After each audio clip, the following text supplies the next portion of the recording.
Newspaper वाला आ गया है। ये बोलकर जैसे ही कालू बाहर जाकर न्यूज़पेपर उठाकर उसे पढ़ने के लिए खोलता है तो उसमें खून से लिखा होता है, आज तेरा आखिरी दिन भी खत्म हुआ, उल्टी गिनती शुरू कर दे क्योंकि मैं वापस आ गई हूँ। नहीं नहीं नहीं, ऐसा नहीं हो सकता, कुछ नहीं होगा मुझे। तभी एक चिड़िया साइकिल चलाते हुए घंटी बजाती है और एक अखबार कालू के ऊपर फेंकती है। कालू उस भूतिया चिड़िया की आत्मा को देखकर डर जाता है और डरते हुए उस अखबार को खोलता है। मैं वापस आ गई हूँ और तुझसे बदला लेकर ही रहूंगी। नहीं नहीं नहीं नहीं, ये सब झूठ है माँ, जल्दी बाहर आओ। क्या हुआ, तुम इतनी आवाज क्यों लगा रही हो?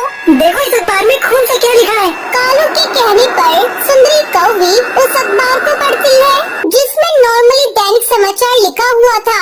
कुछ भी तो नहीं लिखा, कोई खून वून नहीं है। तुम पागल हो गए हो क्या?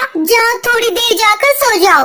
ये सुनकर कालू कौवा सोने के लिए चला जाता है। कुछ देर बाद जैसे ही कालू अपनी आंखें खोलता है तो उसके सामने भूतिया टूनी चिड़िया की आत्मा होती है। क्यों कालू, नींद पूरी हुई या नहीं? चल कोई बात नहीं, मैं वापस आ गई हूँ, तुझे हमेशा के लिए सुला देती हूँ। मुझे छोड़ दो, छोड़ दो मुझे, भगवान के लिए मुझे बख्श दो, मैं मरना नहीं चाहता। मरना तो मैं भी नहीं चाहती थी, तूने मुझे मार दिया, इसलिए मरने के लिए तुम तैयार हो जाओ।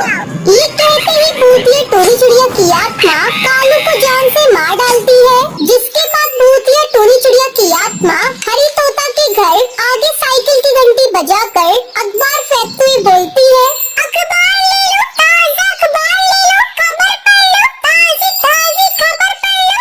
आवाज सुनकर हरी तोता अखबार को जैसे ही पढ़ने के लिए खोलता है तो उसमें खून से लिखा होता है, तेरा समय भी पूरा हो चुका है, अब तुझे तेरे कर्मों की सजा जरूर मिलेगी। चंद पल की जिंदगी जितना जीना चाहता है जी ले, क्योंकि मैं वापस आ चुकी हूँ। टोनी, नहीं नहीं, वो नहीं आ सकती, उसे तो हमने ठिकाने लगा दिया था। और ये खून से लिखा हुआ अखबार यहाँ कैसे आया? कहीं वही तो ये देकर नहीं गई, इसका मतलब वो यही कहीं है। हरी ये बोलकर जैसे ही मुड़ता है तो उसके पीछे भूतिया टूनी चिड़िया की आत्मा को देखकर वो बहुत डर जाता है। सही बोला, तू मैं यही हूँ, तेरे पास, पर तूने मुझे अभी तक याद भी नहीं किया। वैसे भी कोई अपने गुनाहों को इतनी जल्दी भुला भी कैसे सकता है? मुझे माफ कर दो, मैंने जो तुम्हारे साथ किया उसके लिए मुझे माफ कर दो। मेरा परिवार है, उनके खातिर छोड़ दो। जाऊंगी, जरूर जाऊंगी, लेकिन तेरी जान लेकर जाऊंगी, तुझसे अपना बदला लेकर ही रहूंगी।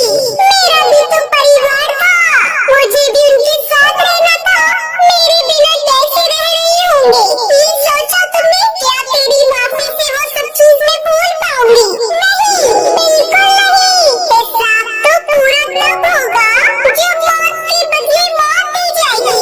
ये कहते ही भूतिया टोनी चिड़िया की आत्मा उसके पेट में चाकू मार देती है।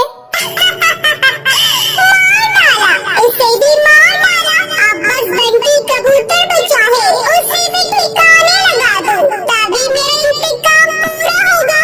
अब वो बंटी को भी इसी तरह न्यूज़पेपर देकर उसे मारने वाली होती है कि तभी उसकी पत्नी टुनटुनी उसके सामने आकर उससे कहती है, नहीं नहीं, मैं तुम्हें अपने पति को मारने नहीं दूंगी, तुम्हें जो कहना है मुझसे कहो, मैं निर्दोष पक्षियों को नहीं मारती, बेहतर होगा तो मेरे सामने से हट जा, आज इसकी की सजा को देकर ही रहूंगी।